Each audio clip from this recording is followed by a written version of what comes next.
प्रधानमंत्री नरेंद्र मोदी के 75वें जन्मदिन पर बुधवार को वृंदावन में विशेष कार्यक्रम आयोजित किया गया, जिसमें बांका के धर्मरक्षक मनीष कुमार ने सक्रिय भूमिका निभाई।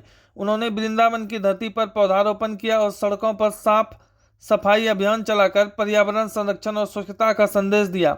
जानकारी के अनुसार कार्यक्रम हिंदू शेरनी साध्वी सरस्वती दीदी की अगुवाई में चल रही कथा के दौरान आयोजित हुआ। पिछले 3 दिनों से वृंदावन में कथा चल रही है, जिसका शंखनाद बांका के मिलिट्री ग्राउंड से किया गया था। साध्वी सरस्वती दीदी ने चैत्र नवरात्र के दौरान बांका प्रवास के समय वृंदावन में कथा आयोजन की घोषणा कर बांका के लोगों को आमंत्रित किया था। इसी निमंत्रण पर बांका से धर्मरक्षक मनीष कुमार सहित कई श्रद्धालु वृंदावन पहुंचे हैं। वहीं कार्यक्रम में मध्य प्रदेश सरकार के मंत्री राकेश शुक्ला सहित अन्य गणमान्य भी उपस्थित रहे।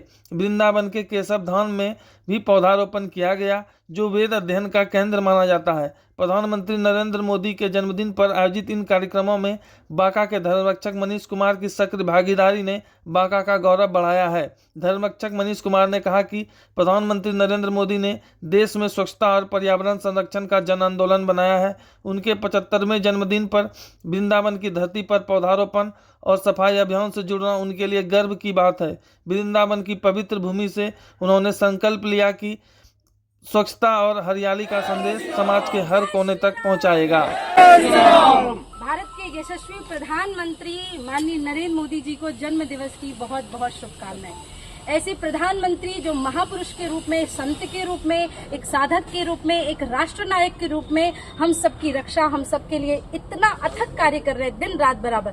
आज उनका जन्मोत्सव है। उस उपलक्ष्य में हमारे माननीय भाई साहब राकेश शुक्ला जी मंत्री जी का ये कहना पड़ा कि दीदी कथा तो चल ही रही है, हम चाहते हैं कि हम हमारे माननीय यशस्वी प्रधानमंत्री जी का जन्मोत्सव कुछ अलग तरीके से मनाएं। तो आज 75 वर्ष के हुए हैं, हमने 75 वृक्ष आज पूरे दिन वृंदावन में अलग अलग स्थानों पे उनके नाम से लगाने हैं। 75 वृक्ष, क्योंकि 75 वर्ष के हो गए, ये वृक्ष उनको उसी प्रकार से वट वृक्ष की छाया दे जिस प्रकार से वो पूरे देश को अपनी छाया से बड़े प्रेम से, बड़े भाव से आह्लादित करते हुए आ रहे हैं। इसी प्रकार से बहुत सारे कार्यक्रम हमने उनके जन्मोत्सव के उपलक्ष्य में रखे हैं। हम सब जानते हैं कि पूरा भारतवर्ष इस समय उनको शुभकामना दे रहा है, लेकिन हम ये सारी शुभकामना उनके अनुसार, चाहे वो स्वच्छता हो, चाहे वृक्ष लगाना हो, चाहे धर्म समाज संस्कृति को बढ़ाना हो, उस प्रकार से कार्य कर रहे हैं। हम सब की ओर से उनको बहुत बहुत शुभकामनाएं। मैं चाहूंगी कि भैया भी अपनी शुभकामना अर्पित करें और इस केशव धाम से एक गुंजान जाए कि माननीय नरेंद्र मोदी जी जैसा प्रधानमंत्री, ऐसा महापुरुष, उसकी वट वृक्ष की छाया पूरे भारतवर्ष में सदैव इसी प्रकार से बने।